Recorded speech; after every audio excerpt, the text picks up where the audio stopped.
네이버의 1, 4분기 성장률은 쿠팡의 지금 딱 절반입니다. 절반이 안 됩니다.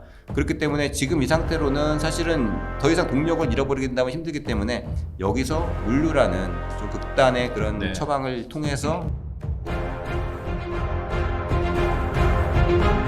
사실은 네이버가 지금까지는 굉장히 안정적으로 걸어오지 않았습니까? 그렇죠. 안정적으로 왔죠. 예, 10조에 육박하는 그 매출을 갖다가 올리면서 연간 단위로 그다음에 뭐 이익 같은 경우에는 연간 뭐 1조 한 3천억, 1조 4천억 계속 꾸준하게 조 단위 이상의 이익을 남기고 있었다는 거죠. 이익률 상당히 좋죠. 그렇죠. 그게 이제 라이트 에셋이라고 지난번에도 얘기 드렸지만 쿠팡같이 아주 하드코어하게 어마어마하게 물류 투자를 해서 캐펙스라 그러면은 이제 자기 전체 매출 중에서 물류 인프라라든지 시설이라든지 설비 투자라든지 비용 투자인데 네. 아마존 같은 경우가 캐펙스가 12%가 넘었었거든요. 매출이 만약에 아마존이 500조라 그러면은 60조 이상을 매년 물류에다가 쏟아부었다는 거죠. 물류 인프라라든지 IT 쪽으로. 근데 쿠팡이 똑같이 갔었거든요. 전체 매출에서 10% 이상을 그런 투자에다가 쏟아부었기 때문에 그렇기 때문에 여태까지 쿠팡이 그동안에 10년 동안에 6조 원 이상의 적자가 났던 거죠. 영업 적자가 아직도 6조 원이라는 거죠. 쿠팡은. 네. 반면에 네이버 같은 경우에는 그런 단계가 없었죠. 처음부터 직접적으로 상품을 사입하지도 않았고 물류센터를 직접 구축하지도 않았고 그냥 상품이 있는 셀러들과 물류센터를 연결시켜주고 그 가운데에다가 플랫폼을 만들어가지고 수요 예측하고 재고 관리하고 발주 관리하고 혹은 광고 제일 중요한 거 그들을 광고에 태우면서 오히려 그것들을 이용해서 수익을 냈었기 때문에 단 한 번도 적자가 없이 네이버는 안정적으로 운영을 해왔죠.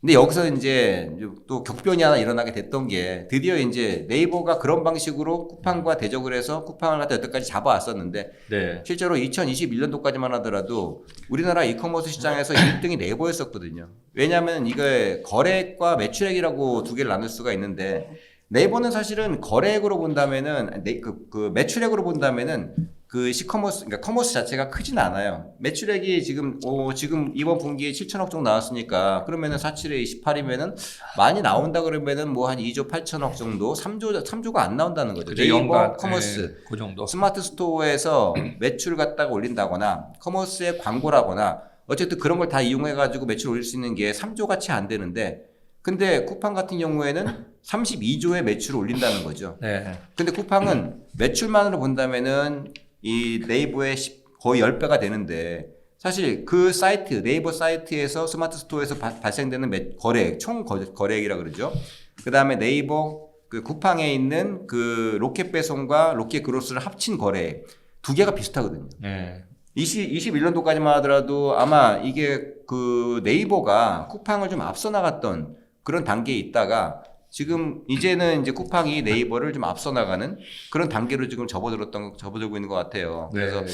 이제는 네이버가 21년도까지는 어떻게 보면 라이트 에셋이라는 방식을 이용해 가지고 거래액을 계속 늘려 나가면서 업체들한테 수수료를 작게 받고 그 다음에 규모를 키워 나가면서 광고 시장으로 이익을 내고 그런 방식으로 키워왔었는데 22년도에 역전이 되기 시작하더니 23년도에는 폭이 커졌어요. 그래서 지금은 국내에서 가장 큰 장터가 네이버가 아니라 쿠팡으로 바뀐 거고요. 네. 쿠팡이 1년에 50조 원 이상의 거래를 일으키고 있기 때문에 그러다 보니까는 점점 네이버에 있던 셀러들도 쿠팡으로 가버리기도 하고 네이버가 규모가 쪼그라들면서 거기서 이제 이 시장 자체가 작아지니까는 광고 시장도 작아지게 되고. 그렇죠. 같이 맞물려 가니까. 그렇죠. 거기다가 이제 시커머스가 들어오게 되면서부터는 네이버가 그동안의 강점으로 갖고 있었던 라이트 에셋 자체가 흔들리게 돼 있는. 네. 왜냐하면 거기에 있는 셀러들 자체가 뭐 신선이라든지 새우배송이라든지 이런 조금 더 빠르고 고도의 플랫폼을 갖고 있어야 되는 게 아니고 네. 그냥 알리익스프레스나 테무가 팔고 있는 그런 공산품들을 여태까지는 중가로 팔고 있었는데 극초저가가 들어오니까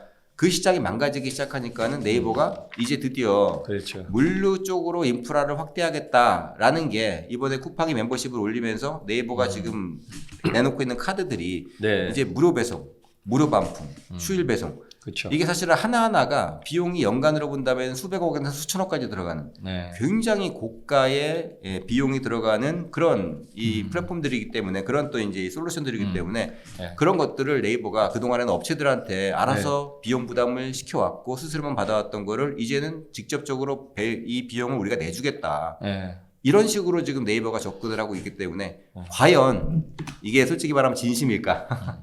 과연 이게 어느 정도까지 네이버가 버티고 뭐 3개월 안에 어떻게 보면 실적이 나와야 된다는 그런 부담감은 있는데 그걸 넘어서 3개월이 아니라 올해 내년까지도 계속 이런 고비용 구조를 극복해 나가면서 네이버가 물류를 키워나갈 수 있다면은 그거는 그렇죠. 또 다른 게임 체인저가 될 수가 있다. 그렇게 보는 거죠. 그래 네이버의 24년 1분기나 전체 매출 구성을 보더라도 이제 5개 사업 부문, 서치 플랫폼이 1등이고 커머스 한 7천억에 핀테크가 한 3,539억, 콘텐츠 4,460억, 클라우드 170억이거든요.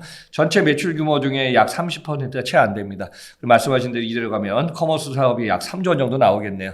올해 이제 10조 7천억 매출 중에 3조 정도 나오는데 이 부분을 갖다가 물류 사업 강화 여기에 이제 어느 정도 지금 투자를 할까? 그것도 아마 그렇죠. 경영이 중요한 방향일 것 같습니다. 투자를 하면서 광고 사업이나 이쪽도 같이 가야 되니까.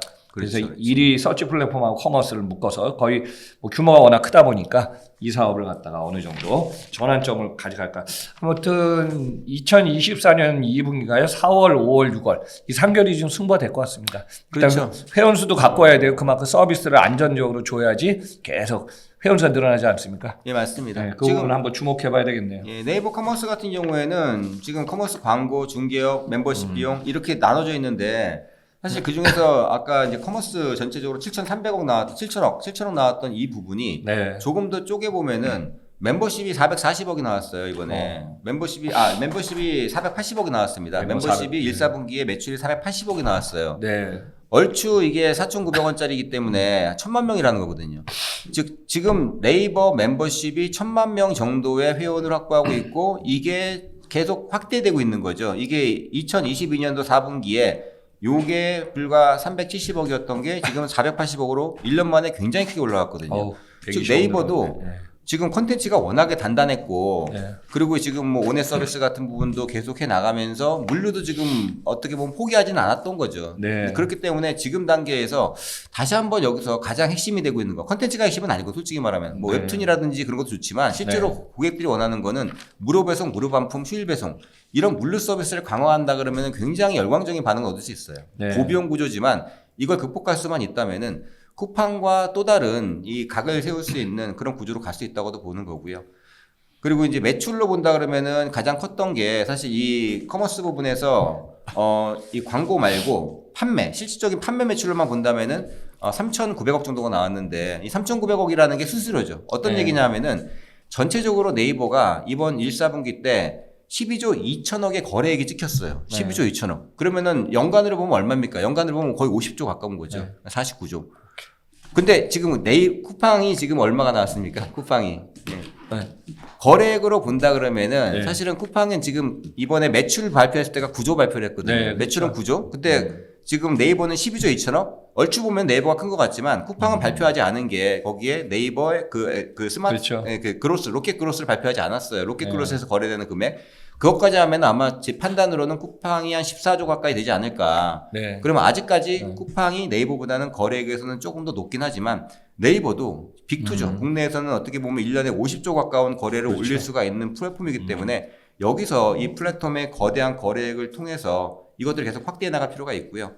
다만 이제 이 브랜드 스토어라든지 서비스 거래액만 본다 그러면은 한 9%, 9.4%가 증가했기 때문에 네이버는 20% 넘게 증가했지 않습니까? 그렇죠. 네이버는 순수하게 본다면 네이버 커머스 부분, 프로덕트 부분이 20%가 넘게 성장을 했고 지금 쿠팡은 20% 넘게 성장을 했고요. 28%라고 했지만 실제로는 거기서 이제 그 팟패치를 빼고 나면은 23% 정도 신장한 걸로 되어 있는데요. 근데 이 네이버 같은 경우에는 16% 신장을 했지만 이 커머스 부분이 그 중에서 이제 이런 여러 가지 우리가 얘기했던 소다라든지 뭐 이런 크림이라든지 그런 부분을 갖다 빼고 순수한 네이버 플랫폼에서 본다 그러면 9.4%거든요. 즉 네이버의 1사분기 성장률은 쿠팡의 지금 딱 절반입니다. 절반이 안 됩니다. 그렇기 때문에 지금 이 상태로는 사실은 더 이상 동력을 잃어버리게 된다면 힘들기 때문에 여기서 물류라는 좀 극단의 그런 처방을 통해서 이제 따라갈 필요가 있다고 보는 거죠.